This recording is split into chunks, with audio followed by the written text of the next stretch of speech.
In 2012, Toyota gave us petrolheads a present we'd never forget. The GT86 was born, and while the power figures didn't look like much on paper, the car's lightweight, low centre of gravity and rear-wheel drive ensured it was good at going sideways. And while we've still got a massive soft spot for the GT86, one thing's for sure, we need more power and more edge to get rid of that nagging feeling every time you step on the gas.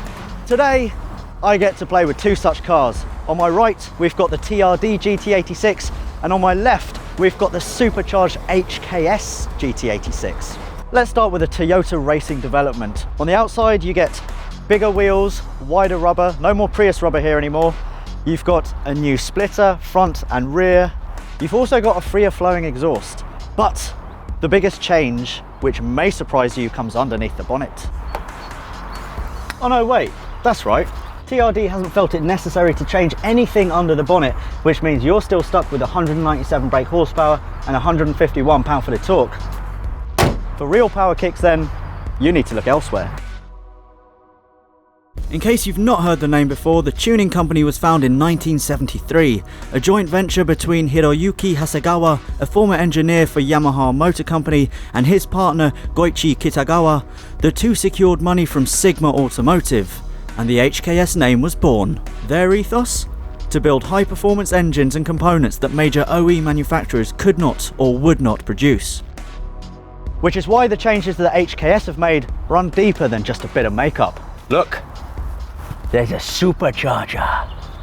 But before I get too excited, I think it's time that I drive both cars back to back. Both the TRD and HKS feature custom, freer flowing exhausts which sound better than standard and allow each car to breathe a little better.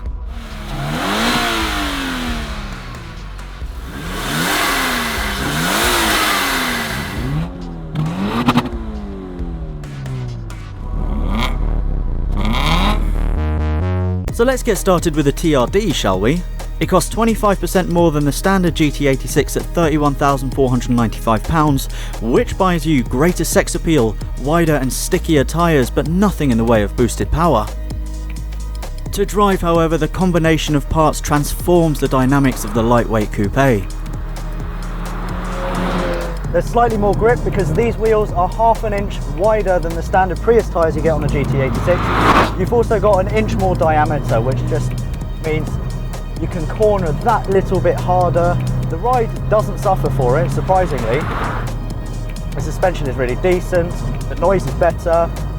It's a more sorted car. This is the car that I wanted Toyota to first produce when the GT86 came out.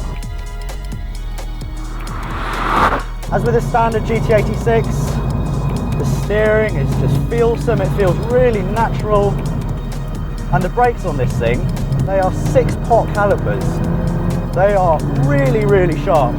The GT86 TRD then is great to drive hard, especially with the optional 6-pot brake calipers, but that it's still lacking in the trouser department is disappointing.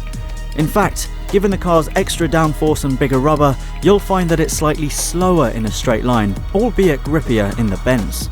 Compared with the standard GT86, the TRD looks better. It looks more aggressive. It looks more slam because of the bigger wheels. It looks wider because the wheels are actually wider. The front splitter is a work of art. I love that. The rear bumper is also changed and you've got side skirts which look awesome.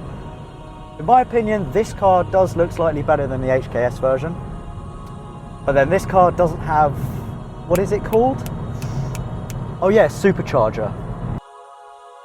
The HKS GT Supercharger will cost you about the same as the TRD kit at around £6,500 and boosts the Boxer 4's power to 270 brake horsepower and 215 pound-foot of torque. And the stats speak volumes. The 0 to 62 time falls from 7.4 to around 5.5 seconds and top speed climbs from 140 to 150. The Supercharger is what this car always needed.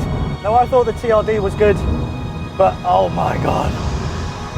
I do like a GT86 with a Supercharger.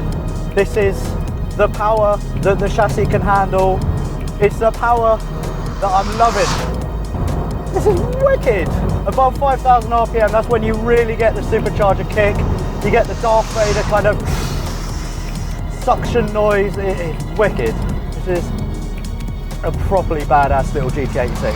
The HKS I'm in also features the same wider rubber and reduced ride height as a TRD, meaning both cars are matched through the corners. It's out of the bends where the HKS pulls away, however. The power, the straight line speed, it's just given this engine a completely new lease of life. It sounds better, it goes better. It's not quite as urgent in the lower rev range as I was expecting. The engine really comes alive now at about 5,500 RPM. And when it does, there we go, now we got it. Just that extra grunt that I wasn't getting before with the TRD or even the standard GT86. If you can afford a kit like this, a Supercharger kit, whatever, do it. Because this car can handle it, you can handle it too. Because you bought this car because it's rear wheel drive, because it's low weight. Give it some more power.